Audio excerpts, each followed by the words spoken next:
Man, guess who's back? I said, guess who's back?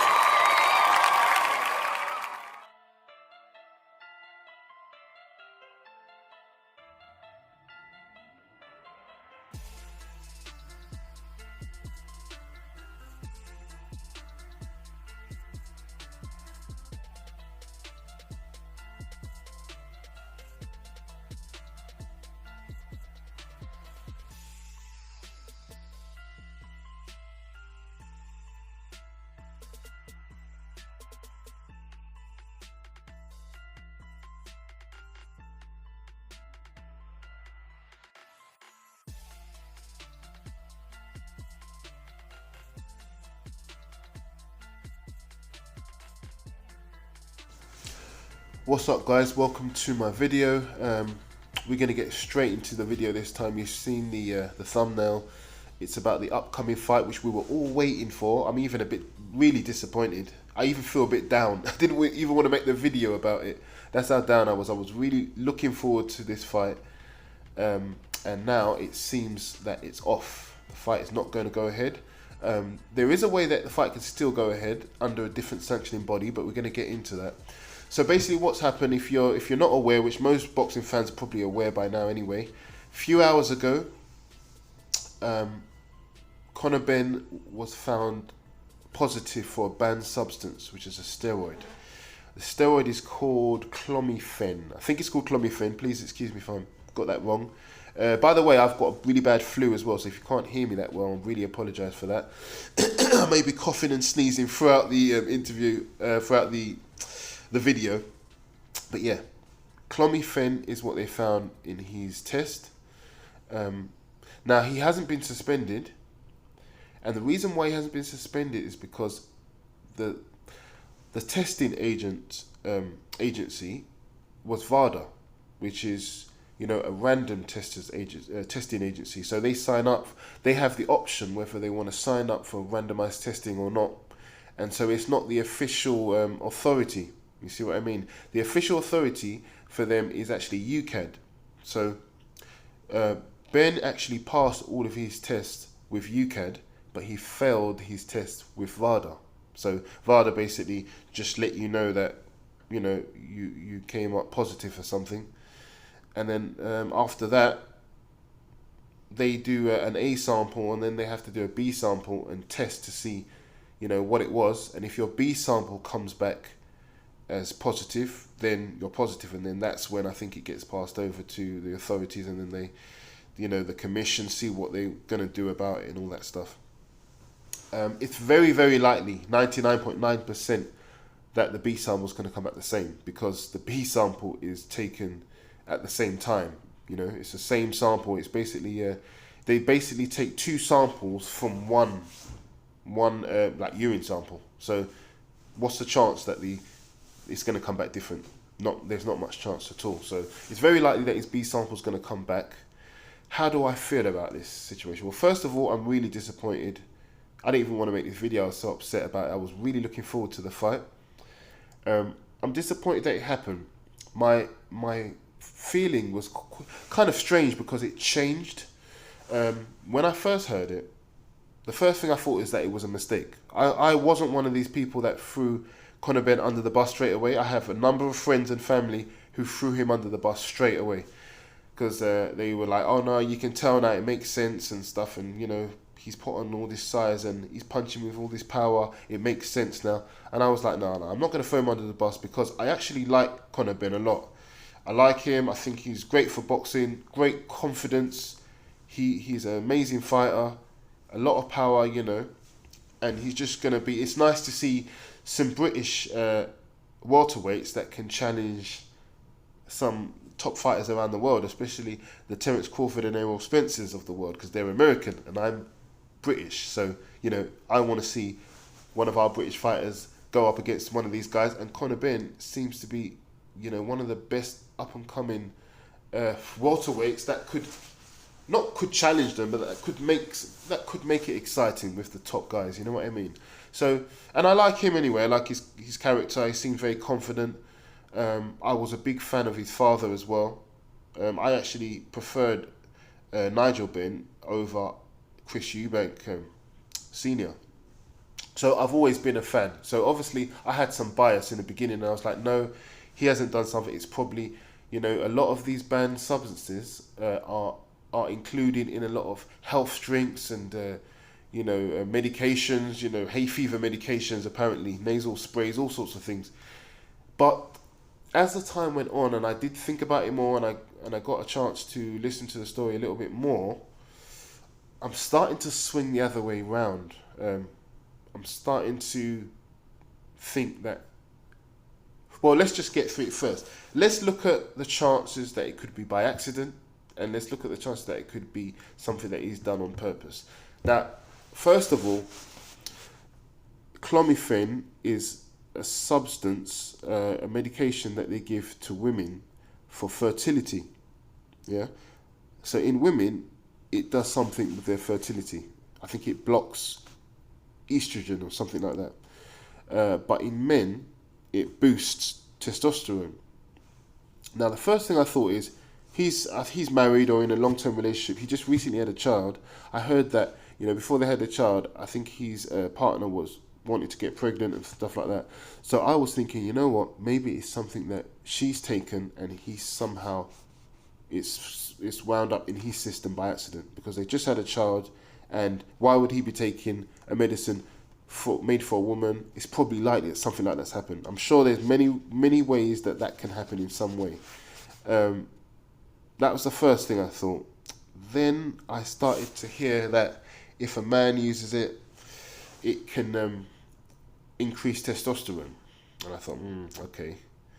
And then I heard from some very professional bodybuilders and certain people, certain sources, excuse me, that I know, who knew a lot about Clomiphen, and they said, "Oh, Clomiphen is well known in the bodybuilding world. It's well known. You basically take it. At the end of your steroid cycle. So you do a steroid cycle. You take this Clomiphen afterwards to bring your levels of testosterone back up to normal. Your normal level of testosterone, apparently." I'm not a doctor, I don't know much about it, but like I said, I've got some bodybuilder friends and people that I know, some sources that I've seen. So what it really does is build a lot of strength and muscle and size. And that would make sense, because his team was probably worried about him going up and fighting the naturally bigger, naturally more powerful man, and so they thought, take this, Apparently, it's very hard to see it in your system as well. But the thing that really got it for me, that made me really start to doubt Conor Benn now, where I'm such a fan and it's really hard for me to doubt him, what made me start to doubt him was this specific thing. It was a banned substance that was not included on the UKAD ban list. So you would have to purposely look through that list, seen that it's not on there, and realise that that's a loophole, that you can take this thing and it won't be discovered because it's not on their list. Yeah, it's only VADA that tests for it, and as VADA is a voluntary thing, it's less likely that they'll catch up with you. And if they do, by the time you can actually get to test you, it won't be there, and you can say it. Basically, it seemed like something that he could get away with. If it was part of the UKAD testing, then he wouldn't have done it, because they test you and they can ban you. But because VADA can't ban you, he was probably thinking, oh, he could get away with taking this because it's not on their list. That would make a lot of sense.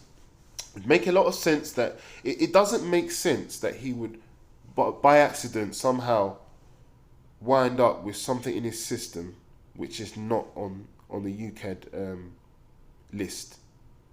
Do you see what I mean? That can't be a coincidence. That's how my mind is now thinking.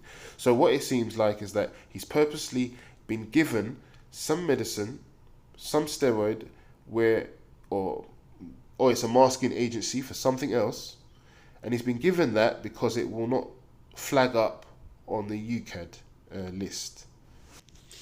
There are even fighters that have come out in a recent interview. I think his name is Van Heerden, a guy who Errol Spence fought, and then he fought as well, Conor Benn fought.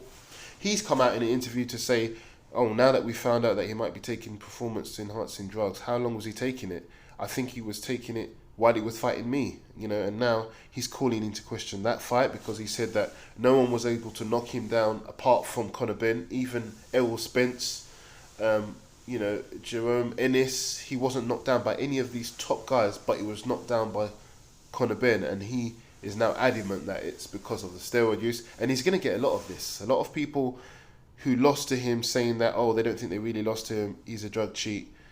All these accolades, you know, they're just going to take it back. How good is he really without the drugs? You know what I mean? It's going to be this type of thing, and he may just have ruined his career, and it's a really big shame. And I was watching a documentary before all of this with Conor Benn and his father, and I just thought, he's such a good, like, his father's been such a good role model. They've got such a good, close relationship. And all that just seems like it's going to be ruined. It just, the whole thing looks like his whole career might just be thrown down the toilet. And if his father didn't know about it, that's the worst thing. You know, that's just going to be the worst thing. He may have just completely ruined his career. On the other hand, Eubank looks like the saint now. You know, coming down to a weight he's never been before to make a fight happen for the fans. You know, agreeing to an unfair rehydration clause. Always been clean his whole life. He now looks like the angel. You know what I mean? But having said that, I can see why Conor Benn would have taken this thing, because it basically won't flag up with UCAD. And so as it won't flag up on the UCAD list, you've got a really high chance of getting away with it, because VADA, basically, they hardly ever catch anyone. So maybe he's taken this chance. You know, biggest payday of his life so far. Biggest fight, going up to fight an actually bigger man. He probably just thought, this is his chance to do that. And it's just a very sad day for boxing. Should the fight go ahead? I don't think it should. You know, if there's anything unfair about it, it should be stopped. But money talks, and the fight might still go ahead somehow. Just because I don't think it's right, it doesn't mean I wouldn't watch it. You know, if it does go ahead, I would still watch it. But it's not, people are not going to enjoy it in the same way, because if Conor Benn wins, people are going to say it's because of the drugs. If Eubank wins, people are going to say it's good that he won. He beat a drug cheat, you know, so that's good for Eubank. He wins. It's a win-win, you know, and I don't even think Conor would want to fight now, because it's a lose-lose for Conor. If he wins, people are going to say he won because of the drugs. If he loses, you know, if he loses, that's a loss. That's not good either. So I don't see any winners coming out of this, but we'll have to see if the fight goes ahead. I will give an update to see what happens with his B sample. And yeah, that's all I got for now, guys. Let me know in the comment section if you think the fight should go ahead. Will you still watch it if it does? Do you think there's any excuse that could kind of, you know, that could shed some light on maybe any kind of mistake, any reason why this flagged up? Why I can't really see a reason, but you know, there's always a chance that something's happened by accident. Let me know what you think. I'm on to the next one. Man, guess who's back? I said, guess who's back? If you enjoyed my content, please consider liking, sharing, or subscribing to my videos. Thank you.